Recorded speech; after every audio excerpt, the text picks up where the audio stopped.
गोपिका जीवनस्मरणं गोविन्द गोविन्द सद्गुरु विठ्ठलदास महाराज की जय. பிரம்மனார்த சன்வாதமாக பிரம்மனிஷ்டால் சொல்லின்னு வரார். இங்கே ஜெகத் சிருஷ்டி எல்லாம் சொல்லி மேலே பாகவதத்தை உபதேசம் பண்ணுறதுக்காக பிரம்மதேவன் நாரதருக்கு உபதேசம் பண்ண போகிறார். அப்போ சொல்லுவதுக்கு முன்னாடி இந்த பாகவதத்தில் என்னென்னலாம் இருக்குது அப்படின்றத பிரம்மதேவன் வாக்குனால பிரம்மதேவன் எப்படி சொன்னாரோ அதே போலேயே இங்கே பிரம்மனிஷ்டாலும் சொல்ல ஆரம்பிக்கிறார். அப்படி சொல்லும்பொழுது இந்த பாகவதம் எப்படி நகர்றது அப்படின்னா, பகவான் எந்தெந்த மன்வந்தரத்தில் என்னென்ன அவதாரம் பண்ணினான், எந்தெந்த பக்தர்களுக்கு அனுகிரகம் பண்ணினான்றத கதை வச்சுருந்தான் இந்த பாகவதம் முழுக்கவே நகர்றது. அப்படி இந்த பாகவத சங்கிரகமாக இந்த 7வது அத்தியாயமானது சொல்லப்பட்டிருக்கு. முதலில் பகவான் இந்த பூமியை உத்தாரணம் பண்ணுறதுக்காக பிரம்மதேவனுடைய மூக்குலேருந்து அவதாரம் பண்ணுறார். யஜ்ஞவராக மூர்த்தியாக அவதாரம் பண்ணுறார். அது பகவான் யஜ்ஞஸ்வரூபியாக யஜ்ஞவராக மூர்த்தியாக அவதரிக்கிறார். அடுத்தது ருச்சி ஆக்கூதி அப்படின்ற பெண்ணுக்கு பகவான் யஜ்ஞஸ்வரூபனாக யஜ்ஞன்னு பேரு கூடிய பகவான் அவதாரம் பண்ணுறார். இந்த பகவான் அவதாரத்தில் அவதாரம் பண்ணி சுயமர்கள் அப்படின்ற தேவர்களை உண்டாக்கி உலகத்துக்கே ஒரு பெரிய கஷ்டம் வந்தது, அந்த கஷ்டத்தை போக்கினார். அப்பேற்பட்ட பிரபு இந்த அவதாரத்துக்கு யஜ்ஞஸ்வரூபன்னு பேர். அடுத்தது பகவான் கர்தமருக்கும் தேவகூதிக்கும் கபிலவாசுதேவனாக அவதாரம் பண்ணுறார். இந்த சரித்திரங்கள்லாம் பின்னாடி வரப்போகிறது. அவர் இந்த பிரம்ம தத்துவத்தை அம்மாவுக்கு உபதேசம் பண்ணுவது போல நம்ம எல்லோருக்கும் உபதேசம் பண்ணினார். அடுத்தது அத்ரிக்கும் அனசூயக்கும் பகவான் தத்தாத்ரேயராக அவதாரம் பண்ணி இந்த உலகத்தில் அனுகிரகம் பண்ணினார். அடுத்தது சாக்ஷாத் பகவானே சனகாதிகளாக அவதாரம் பண்ணுறார். அடுத்தது தர்மர் என்பவருக்கும் மூர்த்தி அப்படின்ற பெண்ணுக்கும் 2 குழந்தைகளாக அவதாரம் பண்ணுறார். அது யாருன்னா நரன் நாராயணன்.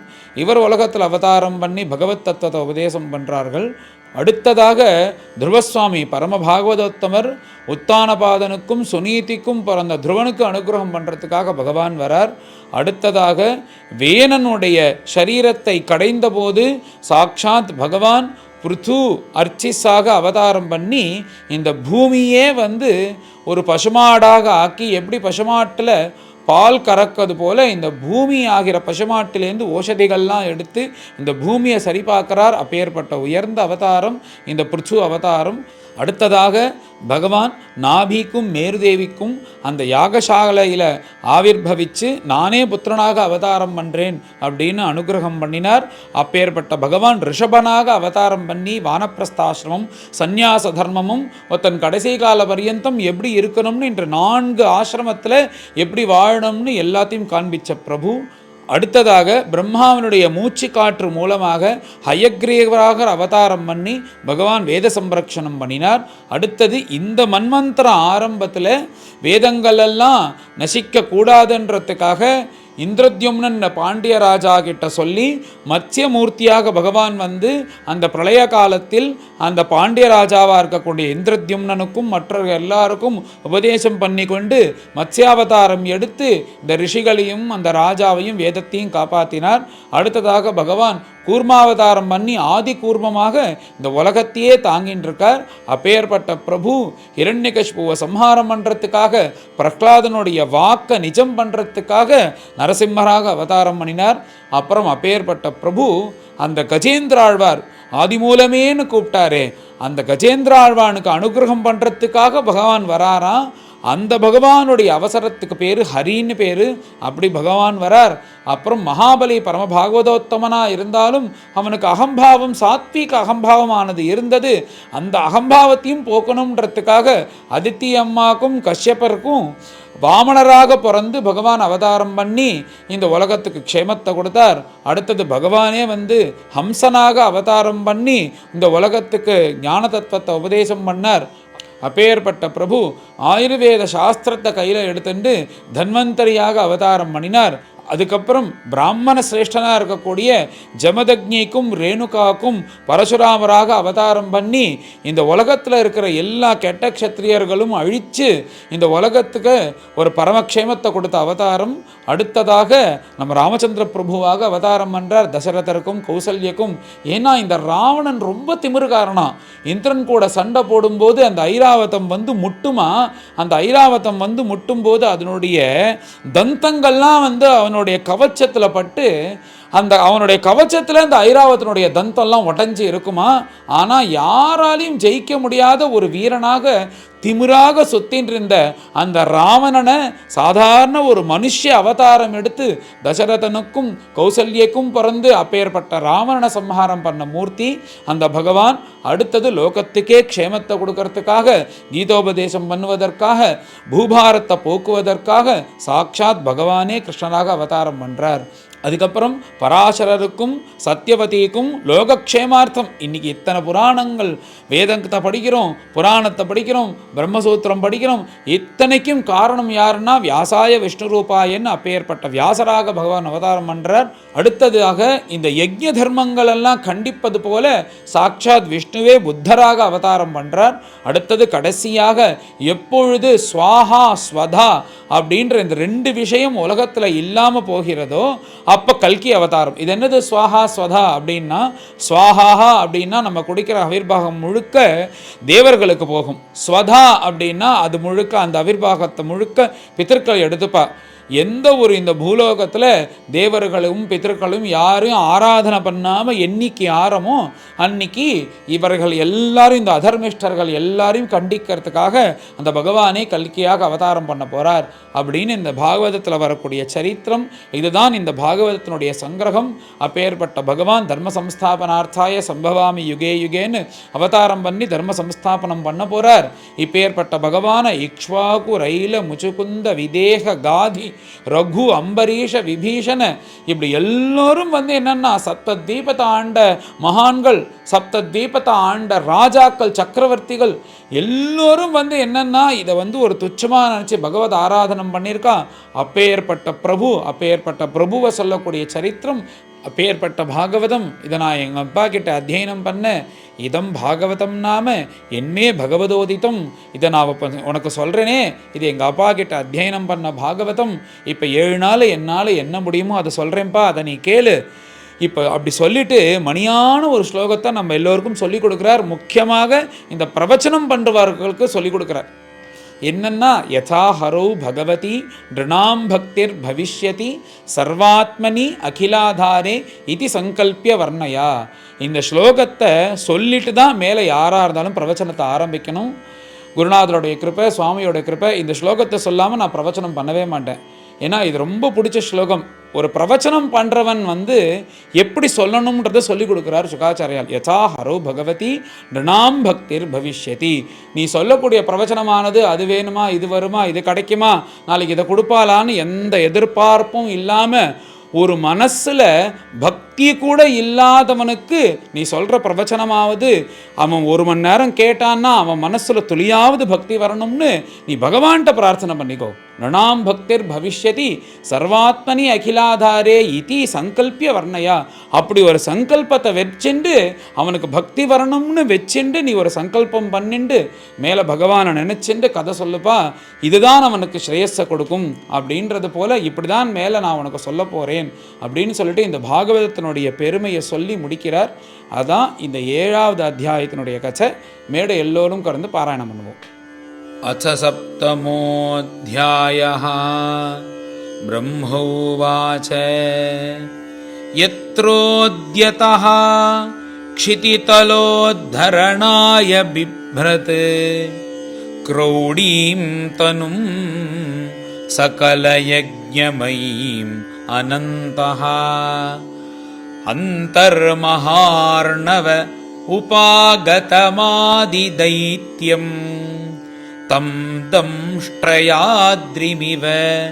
वज्रधरो ददार जातो रुचेः अजनयत् सुयमान् सुयज्ञः आकूतिसूनुः अमरानथ दक्षिणायां लोकत्रयस्य महतीम् अहरत्यदार्तिम् स्वायम्भुवेन मनुना हरिरित्यनोक्तः। जज्ञे च कर्दमगृहे द्विजदेवहूत्याम् स्त्रीभिः समं नवभिरात्मगतिं स्वमात्रे। ऊचेयया आत्मशमलं गुणसङ्गपङ्कम् अस्मिन् विधूय कपिलस्य गतिं प्रपेदे। अत्रेरपत्यमभिकाङ्क्षत आहतुष्टः दत्तो मयाहमिति यद्भगवान् स दत्तः। यत्पादपङ्कजपराग पवित्रदेहाः योगर्धिमापुरुभयीं यदुहैहयाद्याः। तप्तं तपो विविधलोक सृसृक्षया मे आदौ सनात् स्वतपसः स चतुस्सनोऽभूत्। प्राक्कल्पसम्प्लव विनष्टमिहात्मतत्त्वं सम्यग्जगादमुनयो यदचक्षतात्मन्। धर्मस्य दक्षदुहितर्यजनिष्टमूर्त्यां नारायणो नर इति स्वतपः प्रभावः। दृष्ट्वात्मनः भगवतः नियमावलोपम् देव्यस्त्वनङ्गपृतना घटितुं न शेकुः। कामं दहन्ति कृतिनो ननु रोषदृष्ट्या रोषं दहन्तमुत ते न दहन्त्यसह्यम्। सोऽयं यदन्तरमलं प्रविशन् बिभेति कामः कथं नु पुनरस्य मनश्रयेत। विद्धः सपत्नी उदितपत्रिभिरन्तिराज्ञः बालोऽपि सन्नुपगतः तपसेवनानि। तस्मादात् ध्रुवगतिं गृणते प्रसन्नः दिव्यास्तुवन्ति मुनयः यदुपर्यधस्तात्।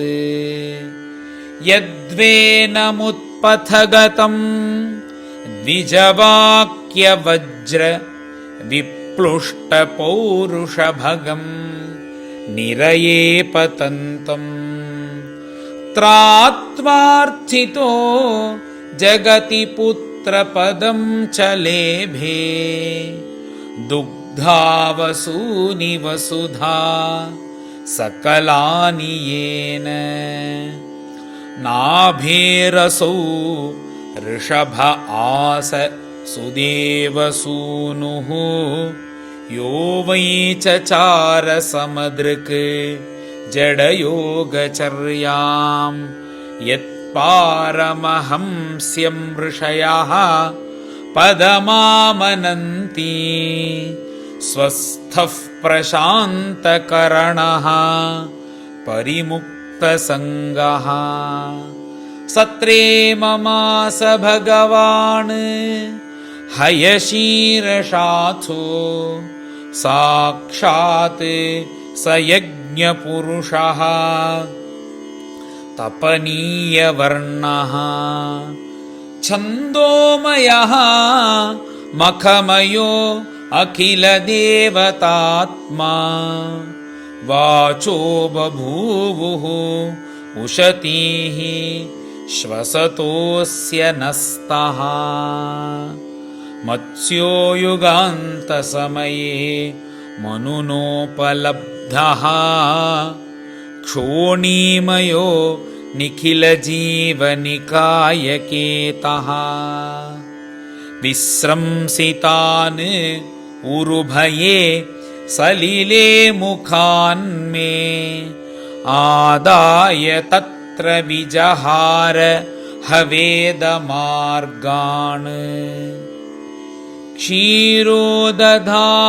क्षीरोदधावमरदानव यूथपानाम् उन्मत्नथाम् अमृतलब्धय आदिदेवः पृष्ठेन कच्छपवपुः विदधार गोत्रम् निद्राक्षनो अद्रिपरिवर्त कषाणकण्डूः त्रैविष्टपोरुभयहास नृसिंहरूपम् कृत्वा भ्रमते भृगुटिदंष्ट्र करालवक्त्रम् दैत्येन्द्रमाशु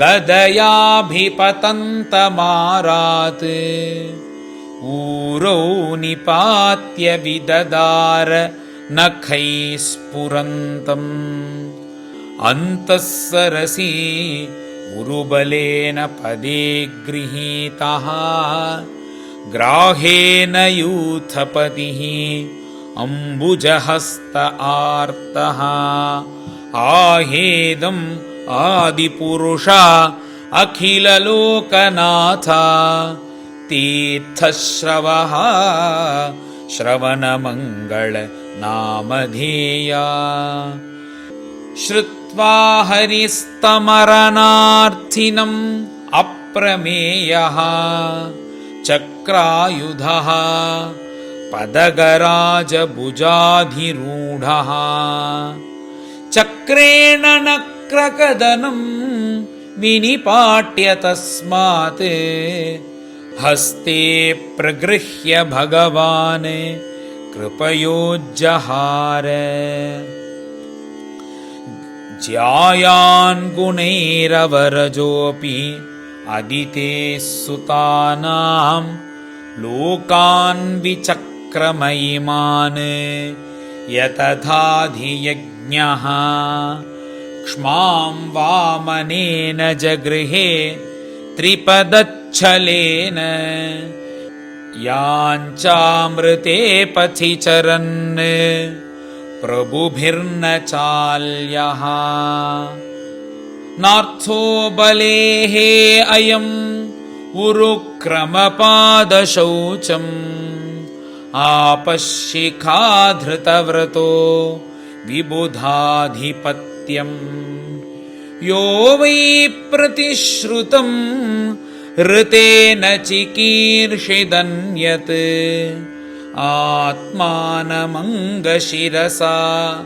हरये भीमेने तुभ्यं च नारद भृशं भगवान् विवृद्ध भावेन साधु परितुष्ट उवाच योगम् ज्ञानं च भागवतम् आत्मसतत्त्वदीपम् यद्वासुदेव शरणा विदुरञ्जसैव चक्रं च दिक्षु अवहितं दशसु स्वतेजः मन्वन्तरेषु मनुवंशधरो बिभर्ति दुष्टेषु राजसु दमं व्यदधात् स्वकीर्तिम् सत्ये त्रिपृष्ठ उशतीं प्रथयन् चरित्रैः धन्वन्तरिश्च भगवान् स्वयमेव कीर्तिः नाम्नानृणां पुरुरुजां रुज आशुहन्ति यज्ञे च भागम् अमृतायुः अवावरुन्ध आयुश्च वेदमनुशास्ति अवतीर्य लोके क्षत्रं क्षयाय विधिना उपभृतं महात्मा ब्रह्मद्रोह धृक् उज्झितपथं नरकार्तिलिप्सु उद्धन्ति असौ अवनिकण्टकमुग्रवीर्य त्रिसप्तकृत्वुरुधार परश्वधेना अस्मत्प्रसादसुमुखः कलया कलेश इक्ष्वाकुवंश अवतीर्य गुरोर्निदेशे तिष्ठन्वनं सदयितानुज आविवेश यस्मिन् विरुध्य दशकन्धर आर्तिमार्च्छत् यस्मादात् उदधिरूढ भयाङ्गवेपः मार्गं सपद्यरिपुरं हरवत् दिधक्षोः दूरे सुहृत् मथितरोष सुषोणदृष्ट्या तातप्यमान मकरोरगनक्रचक्रः वक्षस्थलस्पर्शरुग्ण महेन्द्रवाह दन्तैः विडम्बित ककुब्जुष ऊढहासम् सद्योऽसुभिः सह विनेष्यति दारहर्तुः विस्फूर्जितैः धनुष उच्चरतोऽधिसैन्ये भूमेः सुरेतरवरूथ विमर्दितायाः क्लेशौ ययाय कलया सितकृष्णकेशः जातः करिष्यति जनानुपलक्ष्य मार्गः कर्माणि चात्ममहिनोपनिबन्धनानि तूकेन जीवहरणं यदुकूलिकायाः त्रैमासिकस्य च पदा शकटोपवृत्तः यद्रिङ्गतान्तरगतेन दिवि स्पृशोर्वा उन्मूलनं तु इतरथार्जुनयोः न भाव्यम् यद्वै व्रजे प्रजपशून् विशतोऽयपीथान् पालांस्तु अजीवयत् अनुग्रहदृष्टिवृष्ट्या तच्छुद्धये अतिविष वीर्यविलोलजिह्वम् उच्चाटयिष्यत् उरगं विहरन् हृदिन्याम् तत्कर्म दिव्यमिव यन्निशि निश्शयानम् दावाग्निना शुचिवने परिदह्यमाने उन्नेष्यत्योव्रजमतः अवसितान्तकालम्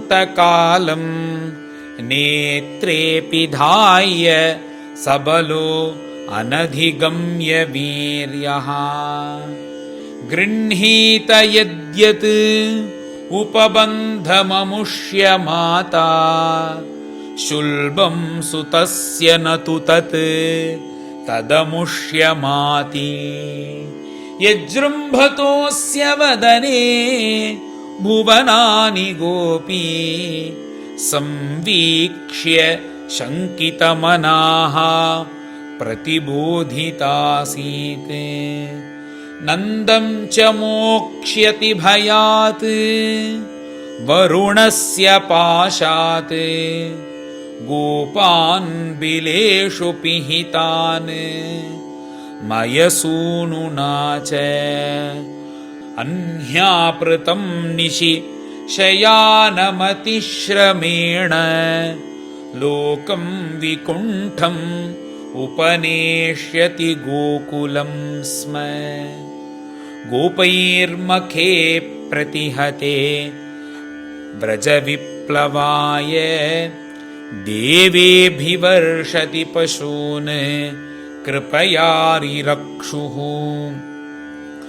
धर्तोच्छिलीन्ध्रमिव सप्तदिनानि सप्त वर्षो महीन्द्रमनघैककरे सलीलम् क्रीडन्वने निशि निशाकररश्मिगौर्याम् रासोन्मुखः कलपदायतमूर्च्छितेन उद्दीपित स्मररुजां व्रजभृद्वधूनां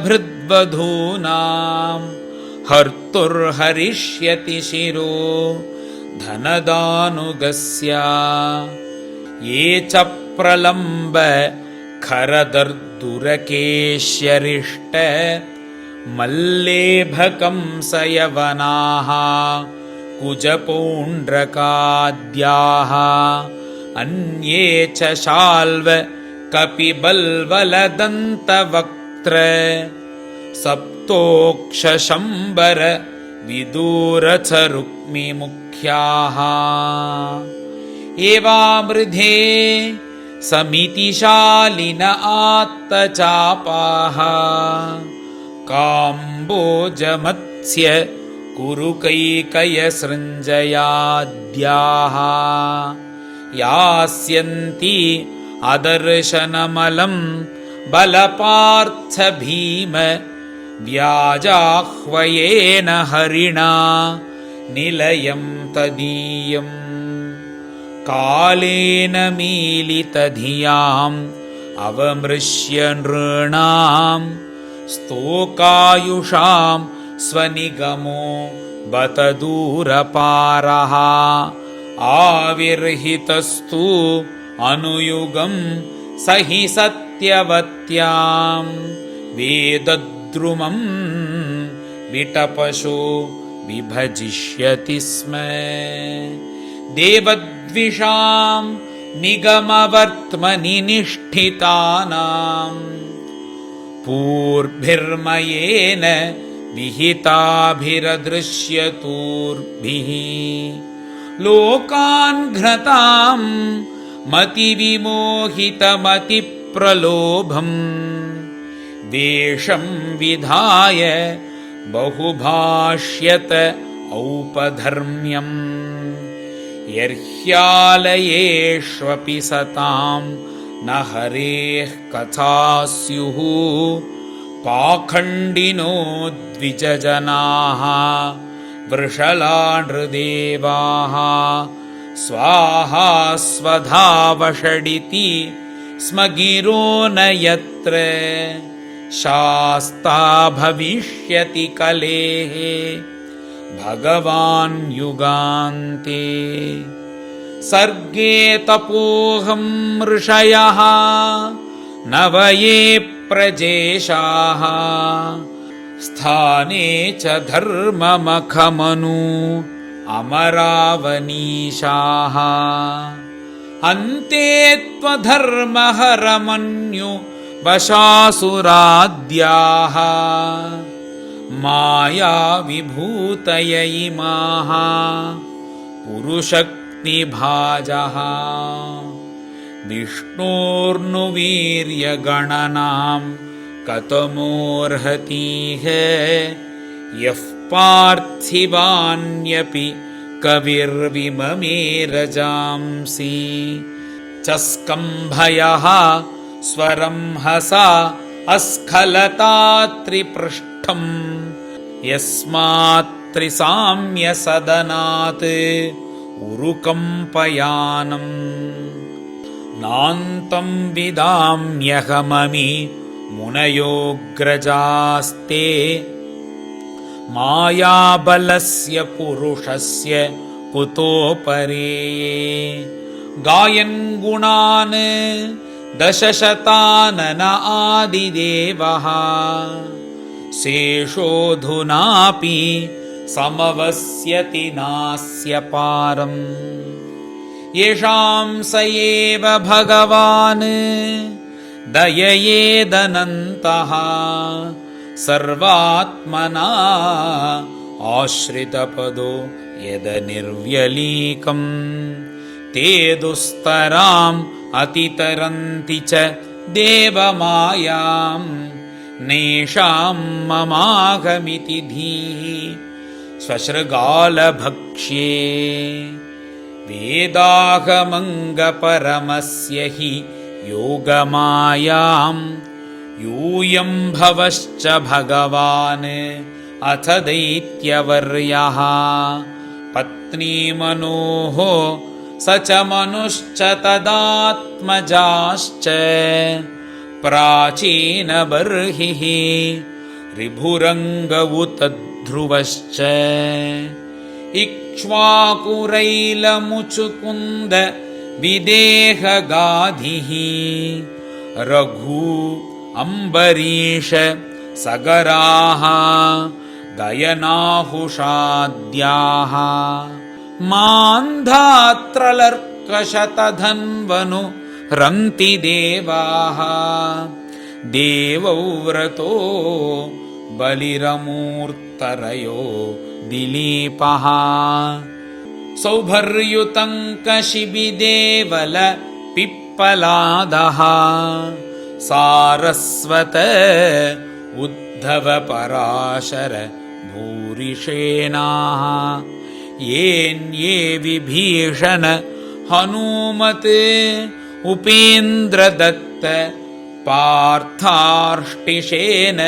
विदुरश्रुतदेववर्याः ते वै विदन्ति अतितरन्ति च देवमायां स्त्रीशूद्रहूनशबरा अपि पापजीवाः यद्यद्भुत क्रमपरायणशीलशिक्षाः तिर्यग्जना अपि किमु श्रुतधारणाये शश्वत् प्रशान्तमभयं प्रतिबोधमात्रं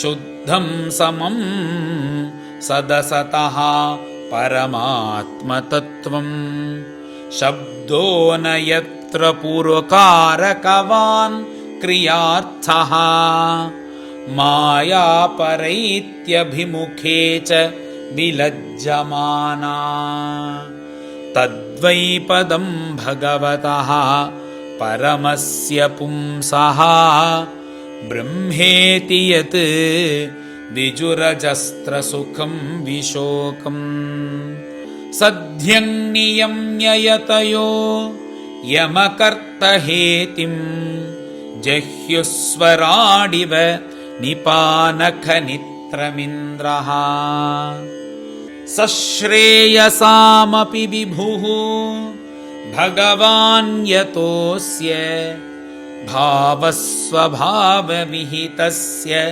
सतः प्रसिद्धिः देहे स्वधातुविगमे अनुविशीर्यमाणे व्योमेव तत्र पुरुषो न विशीर्यतेजः सोऽयं ते अभिहितस्तात भगवान् विश्वभावनः समासेन हरेर्नान्यत् अन्यस्मात् सदसच्चयत् इदं भागवतं नाम यन्मे भगवतोदितं संग्रहोऽयं विभूतीनां त्वमेतत् विपुलीकुरु यथाहरु भगवती नृणां भक्तिर्भविष्यति सर्वात्मनि अखिलाधारे इति संकल्प्य वर्णया मायां वर्णयतो मुष्य ईश्वरस्यानुमोदितः शृण्वतः श्रद्धया नित्यं मायया आत्मानमुह्यति श्रीहरये नमः।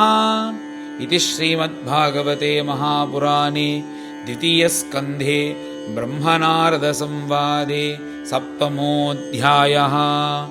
गोपिका जीवनस्मरणं गोविन्द गोविन्द। सद्गुरु विठलदास महाराज की जय।